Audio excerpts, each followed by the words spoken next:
আল্লাহ তাআলা যাকে কবুল করবেন সেই পাবে মান ইয়াহদিল্লাহু ফাহুয়াল মুহতাদ ওয়া মান ইউদ্লিল ফালান তাজিদা লাহু ওয়ালিয়াম মুরশিদা। এত বয়ান চলতেছে বাংলাদেশে, তাবলীগওয়ালাদের বয়ান, পীর সাহেবদের বয়ান, জুমার খতিবের বয়ান, আমাদের বক্তাদের বয়ান, এরপরেও কেন আমাদের আমলনামা শূন্য? এত সুন্দর বয়ান, ফজরের সময় মসজিদ কেন খালি? জুমার সময় এত মানুষ, মসজিদের নিচতলা দোতলা ছাদ ভরপুর, কমিটি বলে মসজিদ বড় করো। এই যে জুমার সময় এত মানুষ বেশি, এরা কি সবাই সুন্দরবন থেকে আসছে না আপনাদের এলাকায়? এরা ফজরে কইছিল, কথা বুঝেন না? আবার জুমার নামাজ শেষ, আসরে আবার মসজিদ খালি, এরা কই গেল? আল্লাহ হেদায়েত দান করুন। আমিন। ভাইরা আমার, আল্লাহ পাক রব্বুল আলামিন আপনাকে আমাকে এত কিছু দিয়েছেন, বিনিময়ে আল্লাহ কিছু চান নাই। আল্লাহ কি দিয়েছেন? কথা বলার শক্তি দিছি। এই যে মাউথ সামনে নিয়ে কথা বলি, মেশিন কথা টেনে ইউনিট থেকে হর্ন হয়ে বের হচ্ছে। মেশিন গুলো দীর্ঘ টাইম চললে আগুন লাগবে, ফ্যান দিয়ে ঠান্ডা করে বাতাস, বিদ্যুতের বাতি জ্বলে বিল দিতে হবে।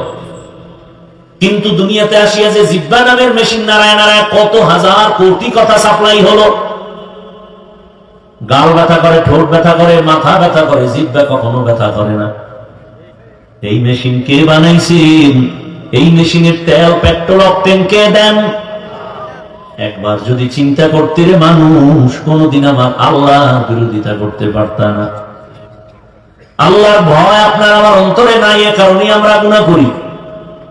সন্তান মা বাবার সামনে অন্যায় করে না কেন? মাইরের ভয়। ছাত্র শিক্ষকের চোখের নজরে অপরাধ করে না, মাইরের ভয়। ঠিক এই জমিনের মানুষ যদি আমার আল্লাহকে ভয় করতেন, গলায় ছুরি লাগতো, গুনার কাছেও যেত না। আমরা আল্লাহকে বেজার করবো না মুখে বলি, কিন্তু বাস্তবে আল্লাহর উপরে আমরা বিভিন্ন ভাবে বিরোধিতা নিয়ে চলতেছি। এমনকি একটু বিপদ আপদ বেশি হয়ে গেলে আল্লাহর উপরে মন্তব্য করে খারাপ। অথচ আল্লাহ তাআলা বলেন, অন্য নবীর উম্মতেরা গুনাহ করলে চেহারা পাল্টায় শুকর বানর হয়ে যেত। আমরাও তো গুনাহ কম করি না। সারাটা রাত মোবাইল হাতে নিয়ে ঘরে ঘরে জেনা চলে, জেনা, চোখের জেনা, হাতের জেনা, জবানের জেনা, অন্তরের জেনা চলে মোবাইলের দ্বারা। বাবাও মোবাইল চালায়, মা মোবাইল চালায়, বোন মোবাইল চালায়, ভাই মোবাইল চালায়। যেই পরিমাণ গুনাহ করি, ঘুমের থেকে উঠিয়া চেহারা তো অন্যরকম হওয়ার কথা ছিল। রহমতের নবীর উম্মত হওয়ার বরকতে আল্লাহ চেহারা পরিবর্তন করেন নাই। ভাইরা আমার, আমার আল্লাহর মতো আপন আর কেউ নাই। দুনিয়ার মানুষ দয়া করে, মা দয়া করে, বাপ দয়া করে, সব স্বার্থ। স্বার্থে আঘাত লাগলে আর দয়া করবে না, খোঁটা দেয়। আমার মালিক এমন দয়ার মালিক, আমার আল্লাহর কাছে বেঈমানেরা চাইলেও পায়, মুমিনেরাও চাইলে পায়, রাতে ডাকলেও পায়, দিনে ডাকলেও পায়। জঙ্গলে পায় যদি ডাক দেয় আল্লাহ, আল্লাহ বলেন লাব্বাইকা ইয়া আবদি। সমুদ্রের মাঝে গিয়া যদি ডাক দেয় আল্লাহ, আল্লাহ সাড়া দিয়ে বলেন লাব্বাইকা ইয়া আবদি। ভাইরা আমার, সমুদ্রের ভেতরে জাহাজ চলে, মালবাহী জাহাজ। হঠাৎ করে একটা আওয়াজ আসছে, তোমার জাহাজ নদীর মধ্যে ডুবে গেছে। মালিক থাকে ঢাকা। খবর শুনে মালিক বলে, আল্লাহর কসম, আমার জাহাজ ডুবে নাই। তুমি দেখছো কেন? মোবাইল কেন? মোবাইল নেই। তুমি কেমনে বললো? খবর নাও। খবর নিয়ে দেখে ঠিকই অন্যের জাহাজ ডুবে গেছে, তার নিজের জাহাজ মালবাহী ডুবে নাই।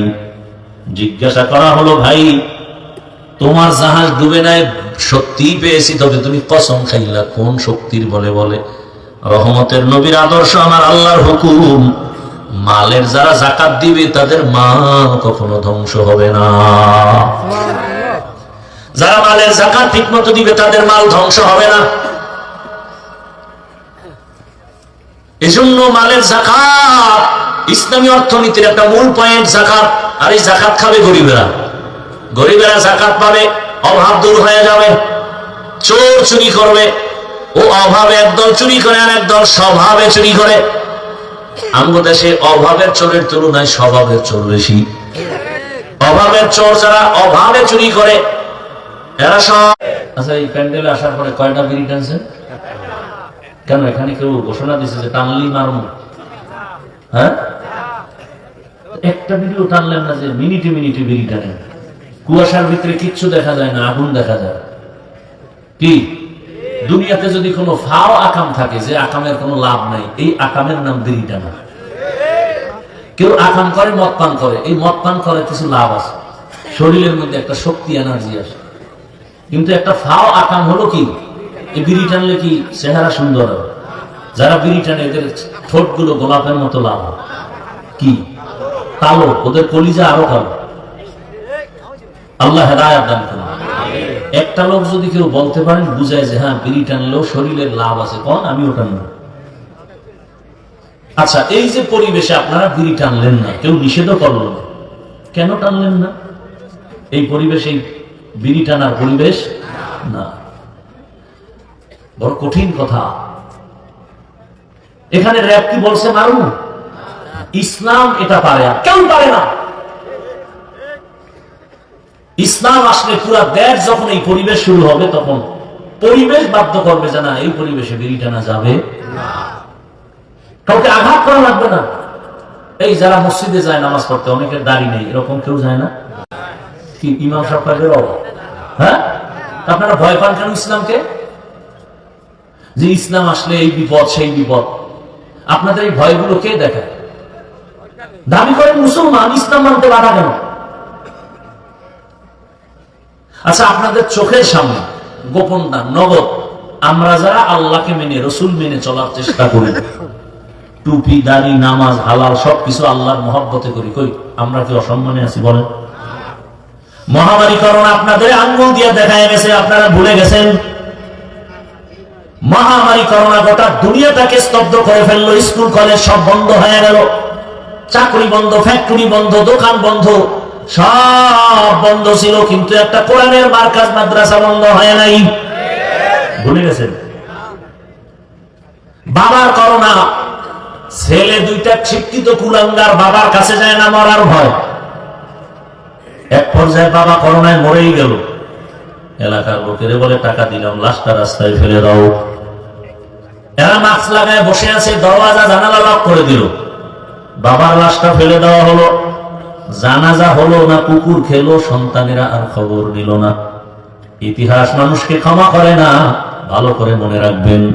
সেই করোনার সময় আমার দেশের কিছু পুলিশ ভাই আর অধিকাংশ ওলামায়ে কেরাম টুপিওয়ালারা এই করোনার শত শত লাশ নিজেদের কাঁধে নিয়েছেন, গোসল করাইয়া, কাফন পরাইয়া, জানাজা দিয়ে কবরে রাখছেন। একজন হুজুরেও করোনায় মরে নাই। আমি বানায় বলতেছি, বলে একজন চাকরিজীবী, সরকারি চাকরি করে, বেসরকারি চাকরি করে, প্রতিদিনের ডিউটি 8 ঘন্টা, নিম্নে বেতন আমার জানা মতে 20,000। টেবিলের নিচে আরো কত মুক্তা পাওয়া যায়।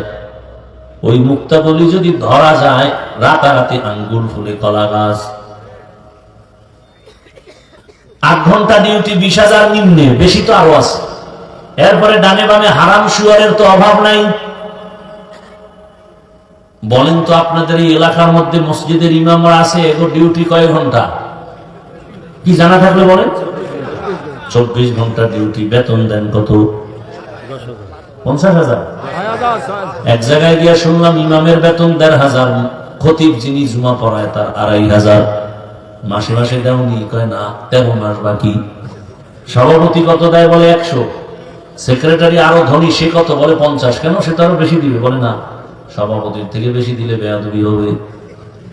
24 ঘন্টা ডিউটি, বেতন 5,000, তাও মাসে মাসে দেওয়া হয় না। বিবেক দিয়ে বলেন তো এর থেকে জুলুম কি হতে পারে? এরপরেও তো কোনো ইমাম কারোর সাথে খারাপ আচরণ করে নাই। করছে? কোনদিন কি বলছে জুমার বয়ানে যে আমার বেতন 30 করো? না হয় আসর থেকে সূরাগুলো উল্টা পড়ো বলছে। এরপরে ইমামের এই খেদমত কি স্বাধীন? ওই কে তুমি এত বড় পাওয়া? আমি রিক্সা চালাই। পাওয়ার কেন? কয় 5 টাকা বেতন দেই। এরকম বেদ্যপ আছে না নাই? এরপরেও কিন্তু হুজুর কোনদিন বাজে কথা বলে না, বরং মোনাজাতটা দিয়ে কলিজা ভরে দোয়া করে, আল্লাহ এলাকায় শান্তি দাও, কবরওয়ালাদের নাজাত দাও, ব্যবসায়ীদের বরকত দাও, অসুস্থ রোগীদের সুস্থ বানাও। এরপরও যারা কয় হুজুরেরা খারাপ, আমি বলি ওদের রক্ত খারাপ। तो कुजाओ सुन्नते अहमद कुजापा मुहम्मद कै बुआद निस्बतुरा मन अहब्बा सुन्नती कौले रसूल मजदाए काना माई हम कुन कबूल। আল্লাহ তাআলা বলেন ওমা খালাকতুল জিন্না ওয়াল, আমরা অনেকেই মনে করি ইবাদত মানে তাসবিহ হাতে নাও, মসজিদে যাও, জিকির করো, তেলাওয়াত করো, নামাজ পড়ো, ইবাদত শেষ। বলে না না, ইবাদত কি ভালো করে বুঝেন। মৃত্যু পর্যন্ত জীবনের প্রতিটি ক্ষেত্রে আল্লাহর হুকুম মেনে চলার নাম ইবাদত। জীবনের প্রতিটি মুহূর্তে প্রতিটি ক্ষেত্রে আল্লাহর হুকুম আছে না নাই? আল্লাহর হুকুম মেনে চলার নাম ইবাদত। ইবাদত কেন করব? যেই মালিকের ইবাদত করবা তার সাথে হবে তোমার মোলাকাত, বিনিময় পুরস্কার পাবে তুমি জান্নাত। ইবাদত কোন নিয়মে করব? নিয়ম ছাড়া তো চলে না। নিয়ম ছাড়া আদালত চলে না, নিয়ম ব্যতীত কোন রাষ্ট্র চলে না, নিয়ম ব্যতীত প্রতিষ্ঠান চলে না। মানুষ তুমি কোন নিয়মে ইবাদত করবা? বল একটা মাত্র নিয়ম, ব্যবসা করো ইবাদত, নবীর আদর্শ মেনে তুমি চাকরি করো ইবাদত, নবীর আদর্শ মেনে লেখাপড়া করো ইবাদত, নবীর আদর্শ মেনে তুমি ঘুমাও ইবাদত। আর নবীর আদর্শ বাদ দিয়ে তুমি নামাজ পড়বা, ইবাদত হবে না। নবীর আদর্শ বাদ দিয়ে রোজা রাখবা, ইবাদত হবে না। জীবনে যা করব, যা বলবো সব আমার নবীর তরিকায় করলেই ইবাদত। মা খালাকতুল জিন্না ওয়াল ইনসি বাখা, জীবনে আপনি যা করবেন সব ইবাদত। হাসি দিবেন ইবাদত, কান্না করবেন ইবাদত। হতে হবে নবীর আদর্শ অনুযায়ী। আর কারো আদর্শ মানা যাবে না। কেন যাবে না? দুনিয়ার সবার আদর্শ না পাক, একমাত্র মদিনাওয়ালা রাসূলের আদর্শই হলো পাক। দুনিয়ার মানুষের আদর্শ না পাক কেন? আব্রাহাম লিঙ্কনের আদর্শ না পাক, মাও সেতুনের আদর্শ না পাক, লেনিনের আদর্শ না পাক, কার্ল মার্ক্সের আদর্শ না পাক। একমাত্র রহমতের নবীর আদর্শ পাক। কেন? নবী নিজেই পাক, তার ঘাম পাক। নবী বলেন আমি জীবনে একটা মিথ্যা কথা বলি নাই। নবী জীবনে কাউকে একটা গালি দেন নাই। হাজারো গালি নবী শুনছেন, জবাব দেন নাই। নবী দুটো চোখ মুবারক গরম করে কারো দিকে তাকান নাই। নবীর দ্বারা কেউ কষ্ট পাবে এমন কাজ নবী করেন নাই। রহমতের নবীর আদর্শ এত সুন্দর, ঝলন্ত প্রমাণ মক্কার জমিন। নবী এমন এক সময় মক্কা নগরীতে আসেন, যে সময় মক্কার মানুষ ছিল লম্পট, চরিত্রহীন, নারী পুরুষ উলঙ্গ হয়ে একসাথে বাইতুল্লাহ তাওয়াফ করে। বাবা তার কন্যার গলা টিপে মেরে ফেলে, নারীদের পছন্দ করে না। রহমতের নবী এমন আদর্শ নিয়ে আগমন করলেন, মাত্র 13 বছরের মেহনতে দাওয়াতে মক্কার পথ পরিবর্তন হলো। চরিত্রহীন মানুষগুলো এত দামি হয়ে গেছে, জিবরাইল আমিনকে আল্লাহ পাঠায় বলেন যাও, লিস্টি দিয়ে দিলাম, নাম দিয়ে দিলাম, রহমতের নবীরে জানায়া দাও এই লিস্টিতে যাদের নাম আছে এরা সব বিনা হিসাবে জান্নাতি। কয়জন জান্নাতি আপনারা জানেন? 10 জন। এটা নিশ্চিত জান্নাতি। এই 10 জনের ভেতরে প্রথম নামটা কার জানেননি? আবু বকর সিদ্দিক রাদিয়াল্লাহু আনহু। দ্বিতীয় নামটা কার? হযরত ওমর। কত খারাপ ছিলেন হযরত ওমর জানেন? 27 বছর বয়সে তরবারি নিয়ে দৌড়ায় নবীর কল্লা কাটার জন্য। আবু জাহিল্লা ঘোষণা দিছে 100 লাল উট দেওয়া হবে, কেউ সাহস করে না। ওমর দৌড়াচ্ছে তরবারি নিয়ে মুহাম্মদের গর্দান কাটার জন্য। ওদিকে আমার মালিক হেদায়েতের দরজা খুলছেন, রহমতের নবীও দোয়া করতেছেন। রহমতের নবীর সামনে যাইয়া ওমরে ফারুক রাদিয়াল্লাহু আনহু তরবারিটা ফালাইয়া রহমতের নবীর চেহারা দিয়ে তাকায় চোখের পানি ছেড়ে কাঁদেন আর বলেন, ইয়া রাসূলুল্লাহ, আমি বেয়াদবি করে ফেলেছি, দয়া করে আমাকে মাফ করে দেন, কালেমা পড়ায় দেন। তরবারি ফেলে ওমর কালেমাওয়ালা হয়ে গেল। রহমতের নবীর হাতের সাথে ওমরের হাত লাগানো হলো। বিদ্যুতের গতির থেকে বেশি গতিতে ওমরে এমন ইমানের পাওয়ার পেয়ে গেল, তরবারি নিয়ে যেই নবীকে জবাই করবে, ওই তরবারি নিয়ে বাইতুল্লাহর পাশে হাতিমে কাবায় দাঁড়ায় বলে, মক্কার মুশরিক বেঈমানেরা আয়, ওমরের তরবারির সামনে দাঁড়াও। মুহাম্মদের কিছু বলার দরকার নাই, ইসলামের বিরুদ্ধে কিছু বলতে চাইলে আমি একা ওমরের তরবারি তোদের জন্য যথেষ্ট। কয় বছর বয়স? 27 বছর বয়স। আমার কলিজার যুবক, তোমার বয়স কত? তুমি করো কি? সেই ওমরের নাম এখনো শুনলে কেমন যেন ভয় লাগে, কারণ এমন পাওয়ার আমার আল্লাহ ওমরকে দান করেছেন। অর্ধ দুনিয়া শাসন করে হযরত ওমর একা, রাস্তা দিয়া চলে, কোনো বডিগার্ড নাই, সিকিউরিটি নাই। ওমর যেই পথে চলে ওই পথে শয়তান চলে না, ভয়। একটা যুবক মদের বোতল নিয়ে রাস্তা দিয়ে চলে, হঠাৎ তাকায় দেখে ওমর আসতেছে, ভয়ে কাঁপতেছে। ওমর যদি দেখিয়েই ফেলায়, কথার আগে তরবারি রেডি। যুবক এখন মদের বোতলটাও ফেলতে পারে না,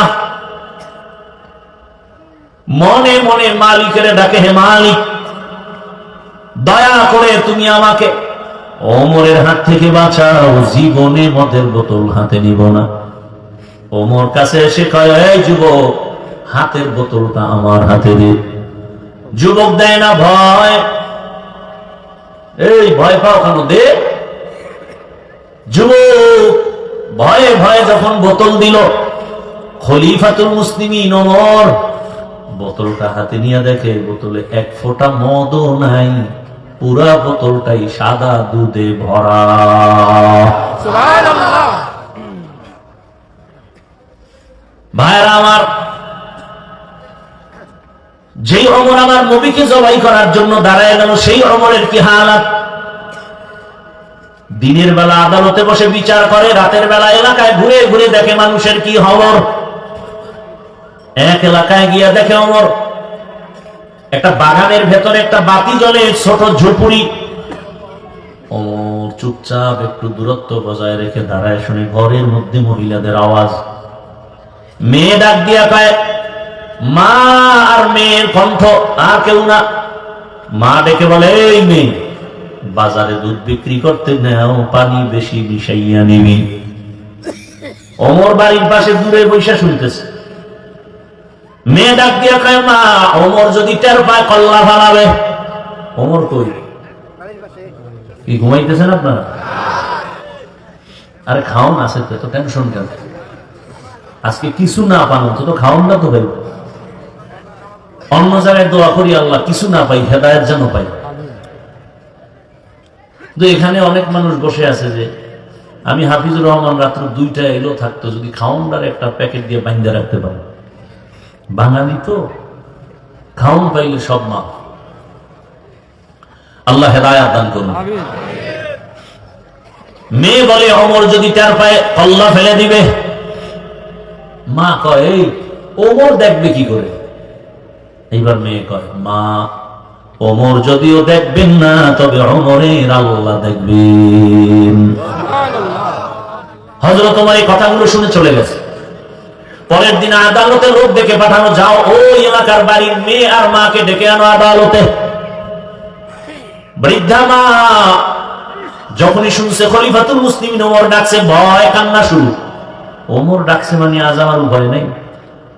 কালকের কথা বুঝি শুনলো না, জানি কেমনে জানলো।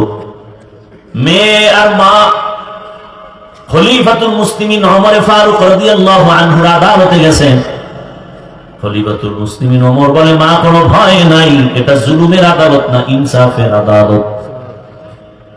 এখানে কারো উপরে বেইনসাফি করা হবে না। ও আম্মা জান, আপনার কপাল এত ভালো কেন? আল্লাহ আপনার একটা রত্ন দিছে, আল্লাহর মুহাব্বতের তাকওয়াওয়ালা কন্যা। এত ভয় আপনার মেয়ের অন্তরের ভেতরে, আল্লাহর ভয়। এত একটা সুন্দর মেয়ে আপনি পেয়েছেন, আল্লাহ যদি কবুল করে এই মেয়ে দিয়ে আপনি জান্নাত পাওয়ার কথা। তবে আমি আপনাদের ডাকছি একটা প্রস্তাব, মা আপনি যদি রাজি হন, আপনার মেয়েটাকে আমি ওমরের ছেলের বিবাহে বউ বানাতে চাই। আল্লাহর বান্দি তো মহা খুশি, ধন্য কপাল আমার যে আজ আমার কন্যা হবে ওমরের পুত্রবধূ। রাজি হয়ে গেলেন, বিবাহ হয়ে গেল। ওমরে ফারুক রাদিয়াল্লাহু আনহুর সন্তানের জন্য তার মেয়ে নিয়ে নিল। এমন কন্যা, ওই কন্যার গর্ভজাত সন্তানের বংশে আর একটা সূর্যের সন্তান আছে, ওমর ইবনে আব্দুল আজিজ। ওমর ইবনে আব্দুল আজিজের ঘটনা বলতে গেলে রাত পার হয়ে যাবে, সে আর এক সূর্য সন্তান। ওই মহিলার মেয়েটার গর্ভের সন্তানের ধারায় চলে আসে সেই আর এক সন্তান। এজন্যই তো গাছ ভালো হলে ফল ভালো হয়, মা বাবার আদর্শ ভালো হলে সন্তানের আদর্শ ভালো হয়। ও আমার যুবক বাবারা, আমি যে তোমাদেরকে এতক্ষণ বয়ান শুনাইলাম, একবারও কিন্তু বলি নাই সব আমার মতো হুজুর হও, স্কুল ছেড়ে মাদ্রাসায় যাও, তাবলিগে না গেলে তুমি জাহান্নামে যাবে। বলছি পীরের কাছে যেতেই হবে, একবারও বলি নাই। বরং আমি টোটাল বয়ান দিয়ে বুঝাতে চাই, তুমি স্কুলে পড়ো, কলেজে পড়ো, চাকরি করো, ব্যবসা করো, ডাক্তার হও, ইঞ্জিনিয়ার হও, প্রফেসর হও, এসপি, ওসি, ডিসি হও, চেয়ারম্যান, মেম্বার হও, তবে দাবি আমার একটা, বেয়াদব হইবা না। বলবা হাফিজ ভাই ডাক্তার হব, বেয়াদব হব না, ইঞ্জিনিয়ার হব, বেয়াদব হব না। কথার ব্যাখ্যা কি ভালো করে বুঝো। 3 জায়গায় বেয়াদবি করবা না, আল্লাহর কসম।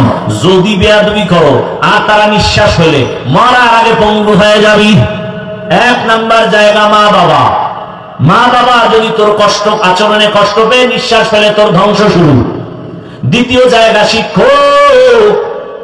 আমার আব্বা আম্মা দোয়া করেছেন, বয়ানে বসছি ঠিক, তবে আমার আব্বা আম্মা আমারে বয়ান শিখান নাই, আমারে হাতে ধরে ধরে বয়ান শিখাইছেন আমার শিক্ষক।